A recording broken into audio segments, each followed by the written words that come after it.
Programa em Cartaz. Oferecimento Topázio Cinemas.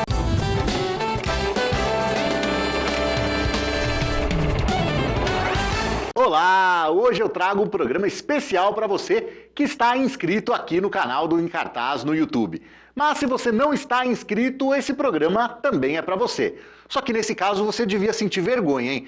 Pô, eu faço o programa com tanto carinho, com tanto cuidado, e você nem para clicar ali no botãozinho de se inscrever? Faz esse favorzinho pra gente. Se puder curtir os nossos vídeos, então melhor ainda. Bom, nesse especial de hoje eu trago uma entrevista que eu fiz no finalzinho de 2020, mais ou menos nessa época aqui, com o grande Roberto Sadowski, crítico de cinema do portal UOL.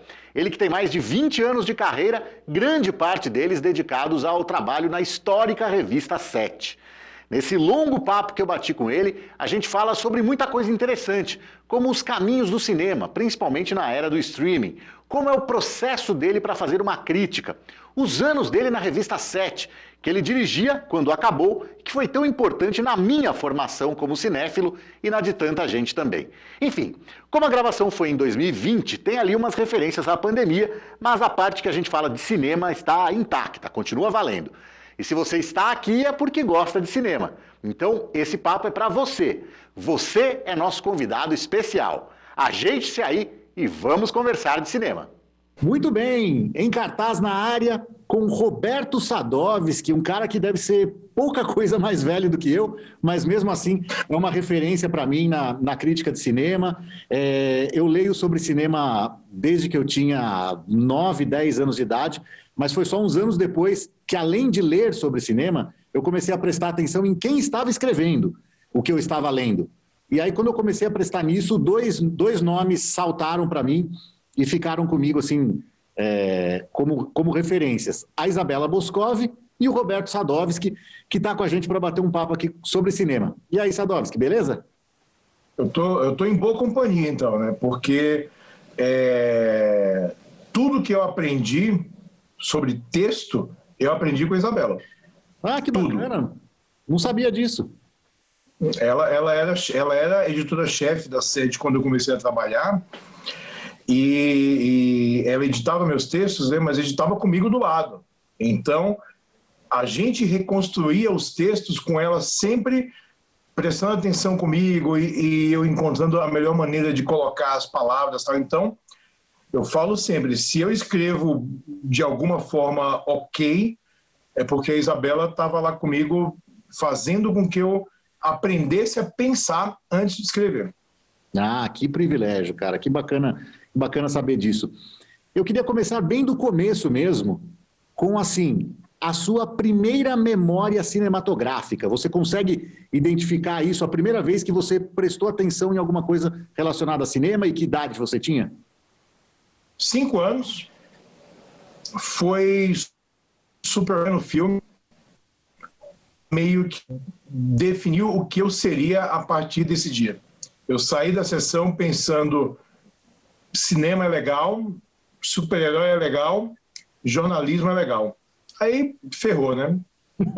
Então foi um momento assim, as pessoas às vezes duvidam disso, né? Mas foi um momento bizarro. E quando eu conheci o Richard Donner, anos depois, eu contei essa história para ele, né? Ele ficou super comovido, assim, porque eu não falei com ele numa entrevista, né?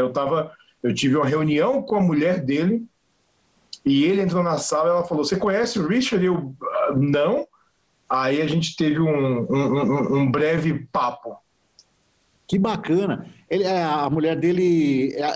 ele foi casado com aquela Dee Wallace, né, eu acho, mas não sei se é ela que você está falando. Ele é casado com a Lawrence Schuller Donner desde 86, 85, 86. Ela é produtora de X-Men, né, dos primeiros X-Men todos, que foi quando eu conheci. E uma vez eu tive uma reunião com ela sobre um projeto que acabou, infelizmente, não dando certo. Em Los Angeles, né? E quando a gente estava conversando, ele entrou na sala que a gente estava e papeou. Que bacana. Além de diretor de Superman, diretor de Os Goonies, de Máquina Mortífera, né? Filmes muito importantes, né? Richard Donner é o cara. Verdade.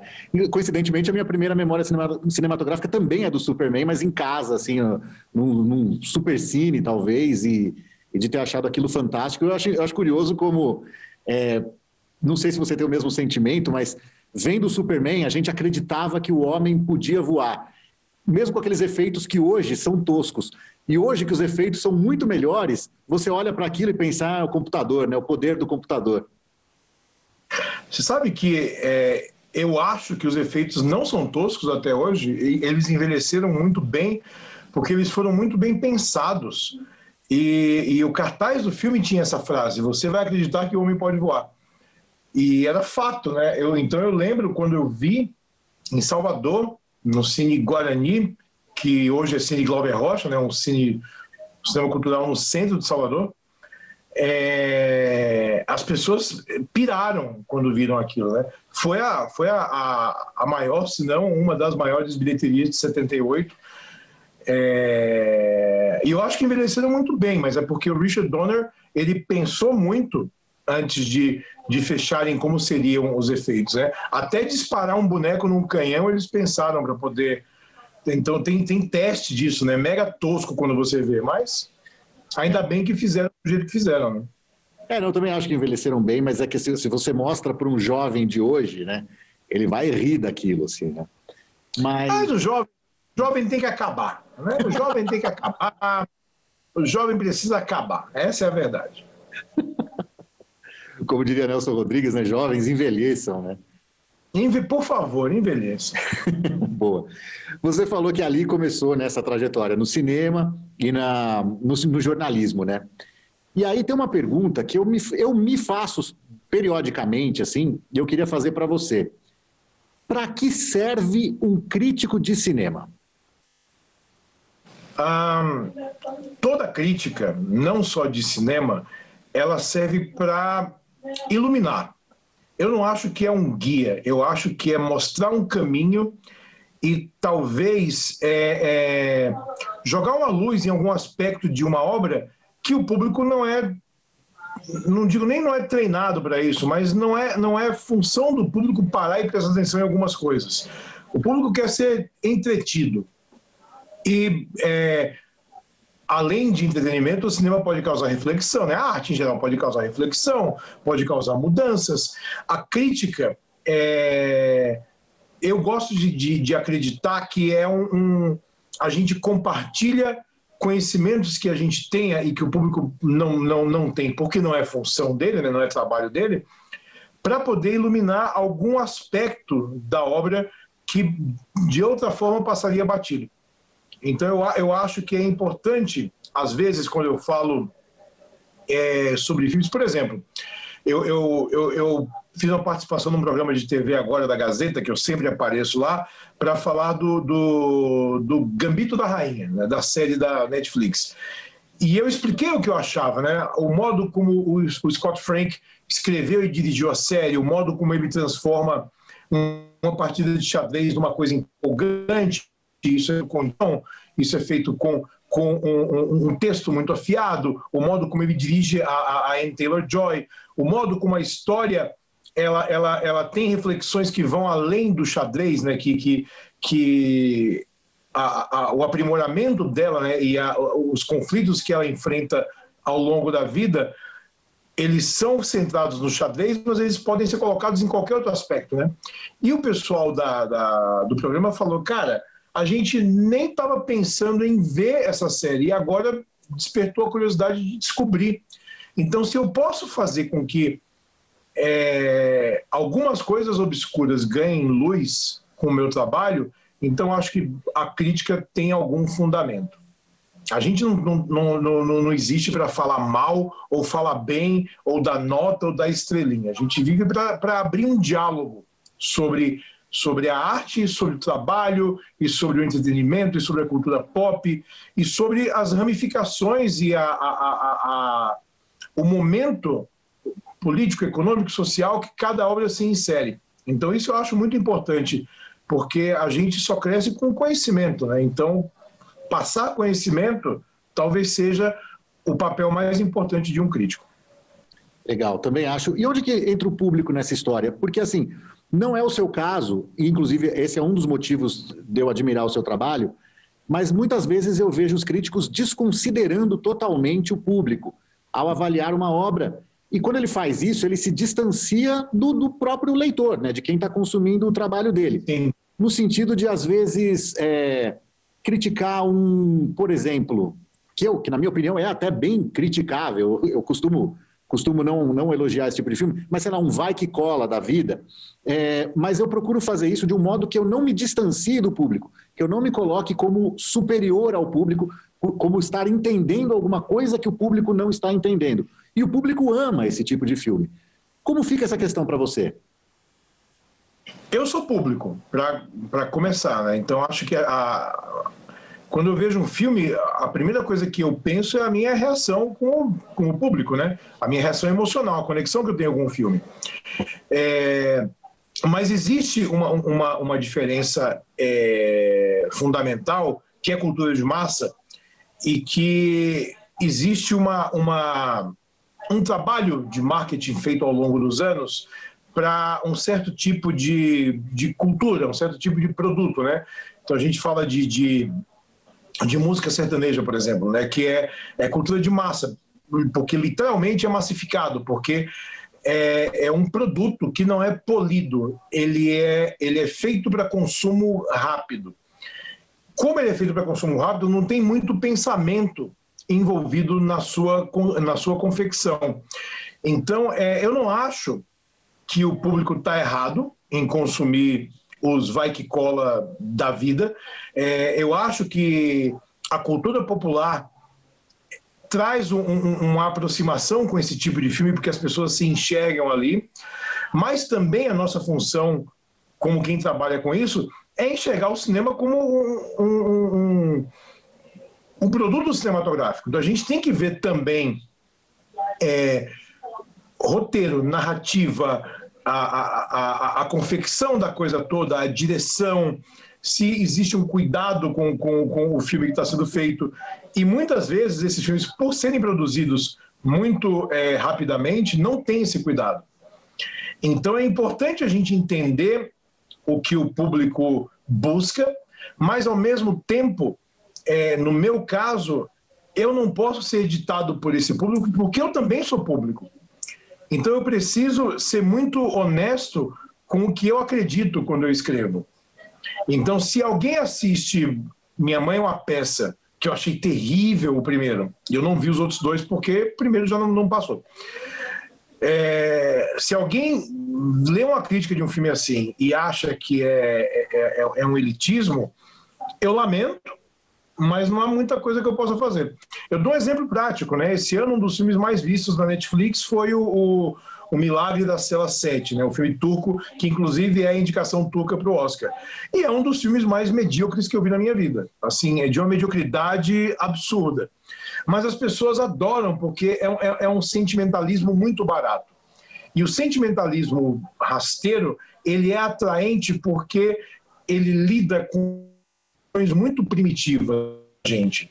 Agora, tem qualidade? Nenhuma. Ele é apelativo no sentido mais cru da palavra. Então não dá para a gente falar, mais o público gostou, vamos ver qual é, porque não tem um qual é ali. Então nessas horas você fala, a gente tenta mostrar um aspecto do motivo por que o filme não é tão bom. Os comentários da minha crítica eram: você não tem coração, você é uma pessoa fria, você não gosta de criança. Foi uma beleza, foi uma maravilha.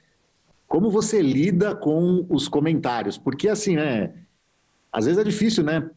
E, assim, a gente tenta pensar que é muito mais fácil a pessoa ir lá para o tecladinho dela para falar mal do que para falar bem. Quando a pessoa gosta, às vezes ela acaba só guardando para ela e não comenta. Como você lida com isso, os comentários, principalmente os negativos? Não lido, porque eu não dou a mínima. Eu me divirto, mas eu levo zero em consideração. Então, não lido, porque eu acho que não tem o que lidar ali.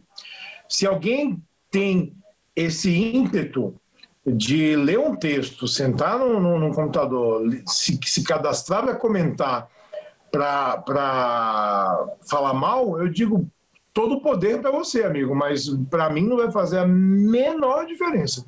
Menor diferença. Boa. Então, assim, eu não... Às vezes, eu lembro que no UOL, o pessoal no começo falou assim, interage com o pessoal que lê, né? Responde os comentários e tal. Eu respondi por uma semana do meu jeitinho e o pessoal falou, talvez seja melhor você não responder mais. Deixa pra lá, deixa o povo falar. Talvez seja melhor eu não responder mesmo. Boa, boa. Sadovski, eu queria saber do seu processo criativo, digamos. Não sei, a primeira parte da pergunta seria, existe um método? Você tem um método para chegar ali, desde o momento que você está assistindo o filme para chegar num texto final? Ou cada filme é um filme, cada história é uma história? Como vai funcionando a sua cabeça enquanto você está vendo o filme? Enquanto eu estou vendo o filme, eu me preocupo só com a minha reação emocional na hora. Eu não penso em construir nada na cabeça. Depois que eu saio da sessão, que eu começo a digerir, eu penso num gancho, porque uma crítica de cinema é uma tese, sempre. Você gosta ou não, você tem um motivo e você defende essa tese. Então você tem que buscar esse aspecto no filme que você vá, né, defender. É o seu ponto de partida para você falar de todo o resto. Às vezes demora para sair. Às vezes eu preciso daquela primeira frase que vai amarrar o meu texto inteiro. Isso às vezes sai em 5 minutos e às vezes demora alguns dias. Eu estou para escrever o texto de Mank, do David Fincher, já há mais de uma semana, e ontem de madrugada que eu consegui ter o meu insight, que eu comecei a rabiscar o texto para terminar hoje. Então, assim, eu não sei se eu tenho um método, mas eu tenho uma estrutura que eu sigo nos meus textos, que eu fico confortável, até porque eu tenho toque absurdo. Então, eu tenho uma estrutura de texto similar em todos os textos que eu faço. A apresentação da minha tese, a primeira defesa da tese, aí eu passo a falar um pouco do que é o filme, qual é a história, qual é a linha narrativa, e aí eu escolho algum outro aspecto para iluminar e vou até o fim. Mas, assim, soa muito mais técnico do que é. É muito mais instinto do que eu parar e ficar ticando as caixinhas das coisas que eu tenho que fazer. Então, cada texto ele acaba surgindo de uma forma diferente. Alguns são muito mais fáceis do que outros. Então, ontem também eu gravei minha coluna, que eu vou colocar no ar agora, em vídeo, e eu sempre faço um textão para acompanhar, sobre o Robert Zemeckis, né, que ele fez o Convenção das Bruxas, e foi muito fácil, porque quando eu acabei de ver o filme, eu falei, esse é o pior filme da carreira do Robert Zemeckis. Então, foi fácil escrever a partir daí. E, em vez de escrever só sobre o filme, por isso que eu fui dormir às 6 da manhã, eu comecei a escrever sobre todos os filmes que ele fez na vida dele. Então, eu estou fazendo um ranking de 20 filmes de uma coisa que não era para ser. Mas, de novo, eu tenho um toque absurdo. Quando eu começo, eu não consigo não fazer. Então, não tem exatamente um método. Eu tenho uns guidelines, eu sigo por instinto. Sei. Bom, eu aposto que o primeiro lugar é o De Volta para o Futuro. Isso você não precisa dar o spoiler se não quiser. O spoiler que eu queria é Febre de Juventude nessa história. Febre de Juventude está entre os 10 primeiros. E não é De Volta para o Futuro primeiro. Não é o De Volta para o Futuro? Não. Fiquei curioso, hein? Veremos. Mas muita gente vai querer meu fígado quando ler a lista, porque De Volta para o Futuro não é o primeiro. Com certeza, já prevejo isso, na minha seria. Sadovski, o que me motivou a fazer o primeiro contato com você lá em 2017 foi para falar da revista 7, que para mim foi um grande marco assim, no jornalismo, acho que foi o que me influenciou a seguir nessa área. Quando eu entrei na faculdade em 96, eu entrei com a ideia de ser um jornalista de revista. Eu achava uma mídia maravilhosa e que, infelizmente, já não tem mais, nem de longe, a relevância que já teve. Eu queria que você falasse da 7, primeiro, como começou a sua experiência, a sua relação com a revista como leitor. Você tem essa memória? Claro, eu sempre fui leitor da 7. Antes da 7, eu fui leitor da Cinemin, leitor da Video News. Quando a 7 foi lançada, eu lembro quando eu comprei, né, a primeira edição, em 87. Eu também. E eu comprava esporadicamente a revista. Em 88, 89, ou seja, 2 anos depois que ela foi lançada, eu comecei a comprar regularmente, né? Então eu tinha a minha coleçãozinha, que ainda está aqui guardada. Hoje eu tenho 3 coleções completas aqui guardadas comigo. Mas eu comecei a ser o leitor voraz, regular da revista. Então, do mesmo jeito que você fala que a Sete te influenciou, a Sete me influenciou.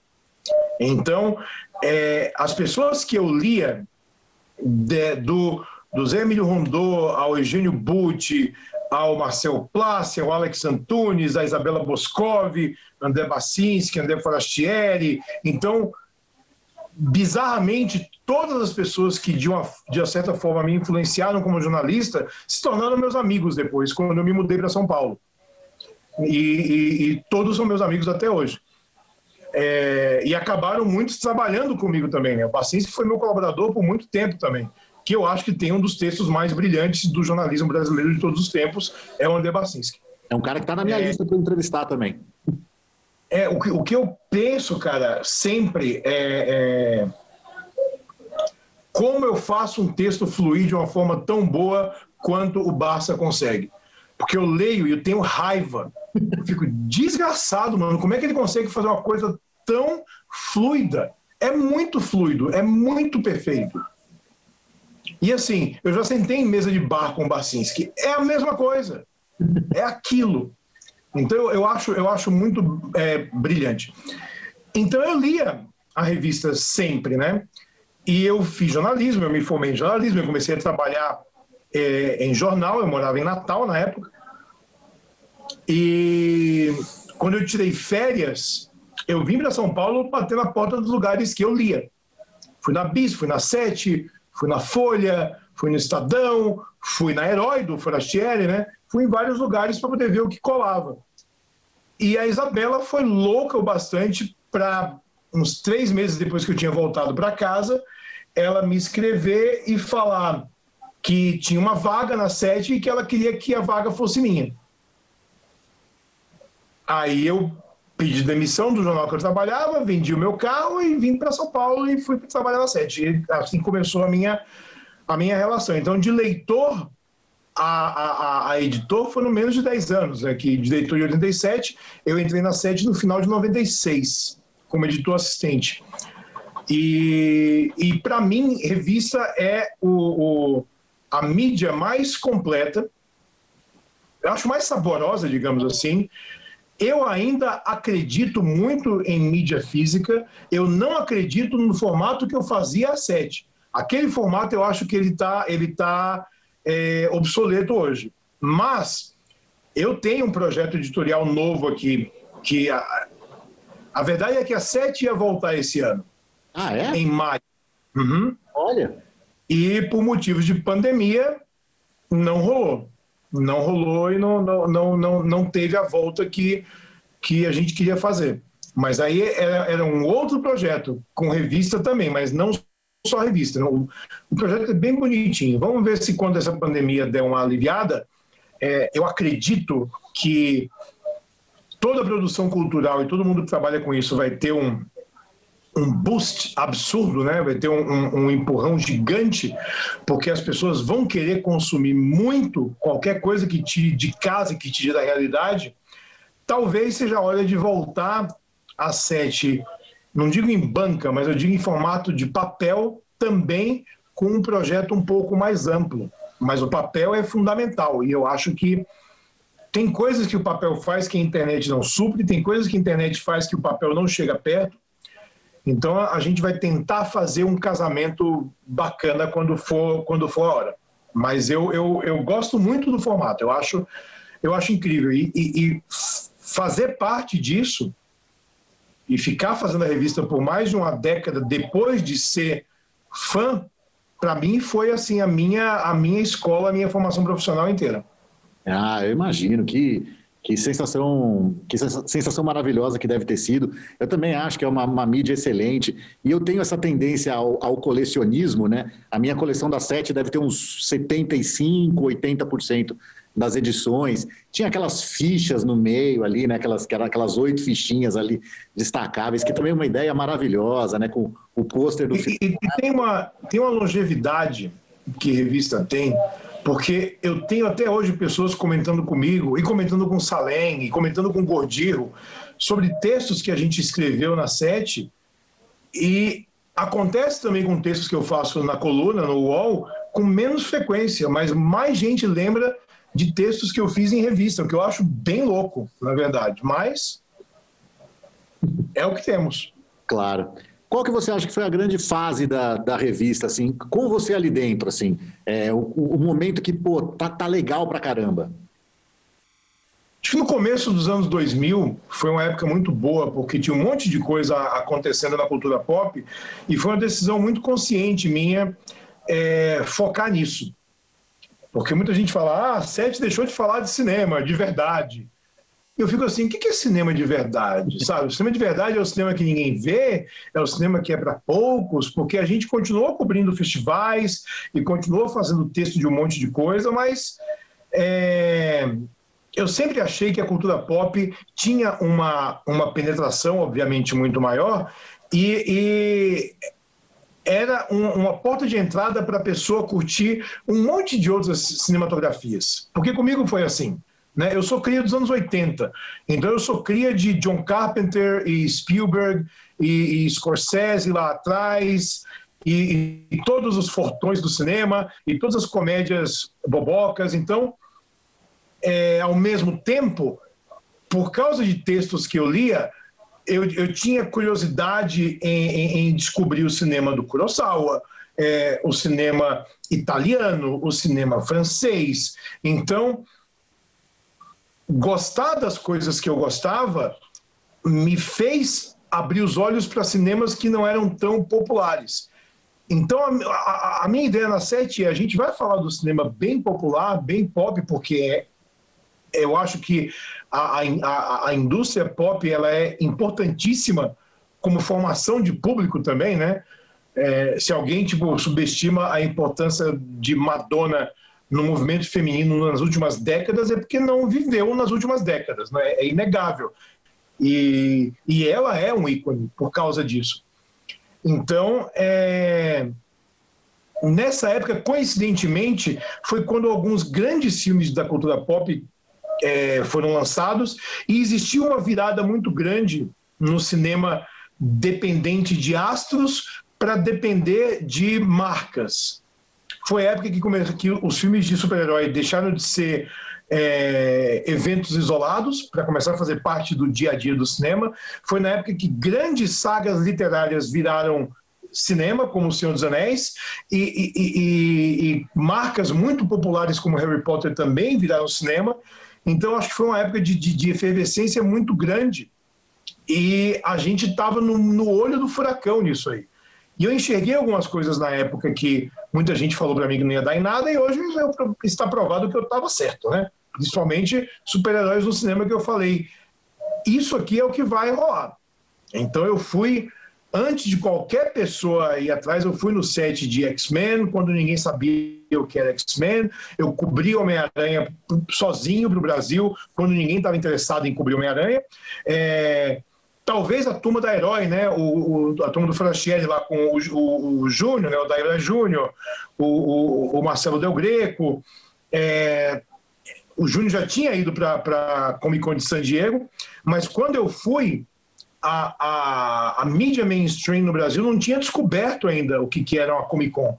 Então eu lembro que eu fui em 2006, na minha primeira, e no ano seguinte que alguns portais brasileiros começaram a participar e começaram a falar de cultura pop e tal, e eu assim, nossa, que bom, a gente já fala isso há 8 anos, vamos, né, alcancem o prejuízo aí. Então eu fico muito feliz em ter participado desse momento de mudança da cultura pop numa revista, né?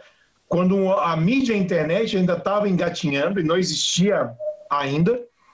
E uma pena que a gente não investiu nisso também. Não foi por falta de falar. Mas a 7 não era minha. Se fosse minha, as coisas teriam sido diferentes. Você estava certo, mas talvez eu acho que você estivesse certo demais. Mas a gente fala disso em instantes, porque antes de falar disso eu queria saber, né? A gente falou do começo, né, do seu começo, pelo menos na 7, do auge, e tocar nessa ferida do final, que eu percebo que às vezes você ainda dá uns toques, assim, é uma coisa que ainda não...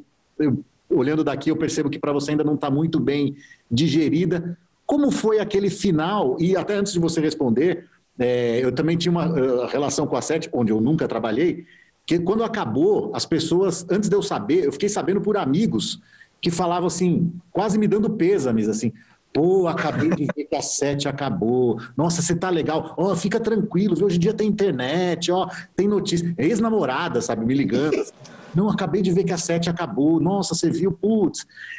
Então eu queria saber como foi para você estando ali dentro, né? Se foi uma coisa que você já veio vindo, já vinha vindo, já estava vendo de longe, ou se foi meio chocante para você? Não foi nada chocante e talvez até tenha demorado mais do que eu imaginava, porque quando a editora Peixes foi vendida, o novo dono, ele tinha uma péssima reputação em quebrar as empresas que ele pegava. Então a gente sabia que era uma questão de tempo, não foi só a Sete, né? Foi uma editora inteira, foi a Sete, a Fluir, a Viver Bem, a Gula, a Próxima Viagem, Caminhos da Terra, todas elas dançaram, todas rodaram numa velocidade absurda. A Sete teve uma sobrevida comigo ainda no finalzinho, mas eu sabia que era questão de tempo. E eu não tenho problema nenhum em lembrar disso, até porque o processo continua correndo, né, na justiça, de coisas que aconteceram na época. Caramba. Mas foi agridoce o fim, porque no fim eu estava escrevendo a revista praticamente sozinho. Ela não era mais a Sete como era antes, porque não tinha como ela ser como era antes. Eu não conseguia chamar colaboradores, porque eu sabia que eu não ia poder pagar esses colaboradores. Porque a pessoa que era dona da revista na época não pagava. Então eu tentei segurar até onde eu pude. E no momento que eu falei, cara, chega, então para mim deu. No momento que encerrou ali. Faz 10 anos já, foi em novembro de 2010, a última edição que eu fiz. E, obviamente, quando eu parei de fazer, a revista morreu, porque não tinha mais ninguém que fizesse. E eu tentei ainda comprar o título, eu tentei negociar, tipo, o que vocês me devem, a gente deixa para lá e vocês me passam o título. Então, enrolaram, não deu certo. Eu falei, paciência, né? A gente tem um limite para o que a gente pode fazer. Então, assim, eu lamento que a Sete acabou, mas, por outro lado, eu não sei como seria manter naquele momento. Hoje eu sei como seria, né? Hoje eu sei exatamente que tipo de revista poderia ser feita e poderia ter venda ainda. E como essa venda seria. Tanto que é a fórmula que eu quero fazer quando a pandemia acabar. Mas até hoje, muita gente vem falar comigo que lamenta o fim, né? E a minha resposta é tipo, supera, mano, faz 10 anos já. Já deu, tá beleza, não precisa chorar mais, tá ótimo, já foi. Tem tanta coisa que substituiu aí. Infelizmente, nada substituiu com o estilo que a gente fazia, o bom humor que a gente fazia, e a qualidade que a gente tentava colocar nos textos também, né? Então, eu sou muito relutante em seguir blog e portal pop no Brasil, porque eu sou o cara do texto. E quando o texto não é bom, eu me dá preguiça. Então, preguiça por preguiça, eu leio as coisas gringas. Boa. É isso aí. Eu superei, mas foi... Ainda mais que eu era assinante, né? E faltava acho que uns 3 números para vencer minha assinatura. Depois eu te passo, tá, a minha conta bancária para você depositar o valor das três edições que você ficou me devendo, tá? Sabe que até hoje eu recebo isso também, da galera falando, você ficou me devendo, e eu assim, galera, boa sorte em cobrar da editora, porque eu cobrei da editora o que eles me deviam, né? E foi o processo correu por 8 anos. E não concluiu ainda. Nossa. Eu recebi uma cartinha falando assim, você pode escolher outras revistas. Eu não quero outras revistas, eu assino a Sete. Né? Mas que revistas, não tinha outras revistas. Mas eles ofereceram isso aí. Escolheram outros títulos para completar a sua assinatura e tal. Eu falei, eu não quero. Mas daí também nem fui atrás de receber também. Faltava 3 edições e fiquei mais chateado pela revista do que pelo valor. No fim, eu não conseguia nem manter a publicação mensal. Eu lembro de ter reescrito uma vez metade de uma edição em uma tarde, porque a gráfica não foi paga, então eles não iam rodar a revista. Aí demorou, e quando finalmente foi rodar, estava tudo velho. Eu tive que reescrever tudo numa tarde. Foi punk. Foi uma época complicada, essa reta final da 7.